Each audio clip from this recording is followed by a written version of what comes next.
27 years after the crime that captured the attention of the nation, 16 months after the man who did it was arrested, and 2 months after he admitted it in open court, the Jacob Wetterling case is about to be closed for good.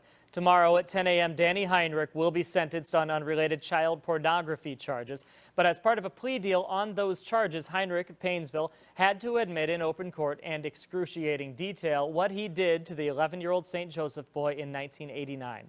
Heinrich's plea deal calls for a sentence of 20 years in prison.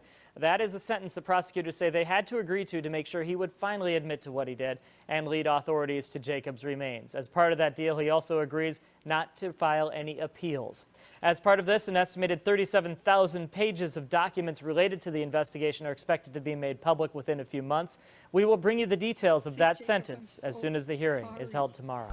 The two pardoned turkeys named Bryant and Rizzo after two of the World Series championship players. Now, it's official. They've done everything. Yeah. There's nothing more that we can do to celebrate the Cubs winning the World Series. Don't you think a more appropriate name, though, would have been Fowler? I see what you did there. Thank you. Look at that. All right, thanks. Wow. And on that note, we'll be right back. What was a mystery that haunted Minnesota for almost 3 decades? In 1989, 11-year-old Jacob Wetterling was riding his bike near his home in St. Joseph when he was abducted, never to be heard from again. So if your tradition is putting out Christmas lights this weekend, it'll be easy to do, but then it won't look like it's very Christmassy outside for those lights. I know. That's why it would be nice to maybe have just a little bit on the ground, but just after that, dusting. Yeah, something like that. Oh, that's all right. We need to keep the roads nice and clean right now. Thank you very much, Tyler. The historic power plant is letting its lights shine one last time. The Austin Municipal Power Plant is officially empty now. For more than 100 years, the building was home to parts of Austin Utilities before they relocated this year. Power to the building will be turned off in the next few weeks. That is expected to save customers a lot of money. Welcome back. Well, now instead of analyzing the state of the presidential race, essentially we're analyzing the transition at this point. And obviously Donald Trump's victory has gotten the most attention.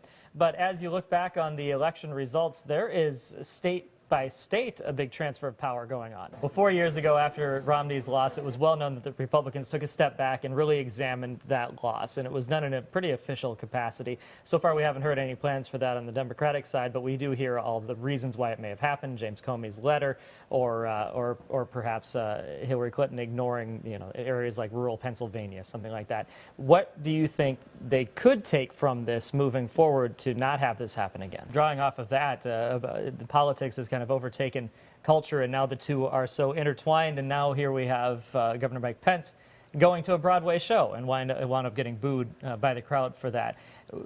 Is this a sign of something larger? He says they arrested somebody going through screening, but that is because that person had a warrant out for their arrest. Well, let's get now to the subject that everybody's wondering about. What are those roads going to be like today, tomorrow, Friday? Trending tonight, parents in Chattanooga say they were worried about their school bus driver long before he wrapped his bus around a tree Monday afternoon. Rusty's Last Call is the first bar to go through this training. Myers says she's hoping more bars show interest. Well, they are seen in courthouses across the country. Weapons screening systems meant to keep dangerous items out of the building. In our area, a system was installed earlier this year to do just that, and deputies tell us they have been amazed at just how many weapons were passing through each day. 6 months in, Olmsted County officials tell us they're happy with their new weapons screening system. In order to make the government center, including the courtroom, safer, the system was added this year. In the first week alone, they stopped numerous people with knives and other weapons from gaining entry to the upper levels of the building. Around 300 items have been confiscated so far. Those include pepper spray and ammunition. Authorities tell us there has only been one serious confrontation. Katie, thank you. Now time to take another look at today's top stories in our top 5 at 5. A man accused in a double homicide in Mason City is now facing another charge. The Cerro Gordo County attorney is charging Peter Veal with attempted murder. Details of the murder attempt haven't been released yet, but Veal is already charged in the shooting death of Melinda Cavars and the stabbing death of Caleb Christensen. Their bodies were found in Christensen's home on November 17th. Veal's arraignment is set for December 6th. Bartenders at Rusty's Last Call in Osage recently underwent training aimed at preventing sexual assault. That training came through the Raise the Bar program meant to stop sexual violence. Servers learn how to spot signs that an assault might happen, also how to intervene if they believe somebody is in danger. Since the installation of a weapons screening system at the Olmsted County Government Center, deputies say more than 300 items have been confiscated. Without that screening, those items like knives, pepper spray, and ammunition could have been taken to the upper levels of the building. The system was installed as part of a larger expansion project this year. A historic power plant will soon have its power turned off. For over 100 years, the Austin Municipal Power Plant housed Austin Utilities before they relocated this year. Power to the building will be turned off within the next few weeks to save customers money. Next fall, renovations will begin to turn that building into a community rec center. And more than 1,700 trout were transferred from a DNR truck into Big Blue in Mason City today. The DNR stocks that body of water twice per year. The tradition brings in anglers from all around as they hope to catch a few trout before ice forms on the water.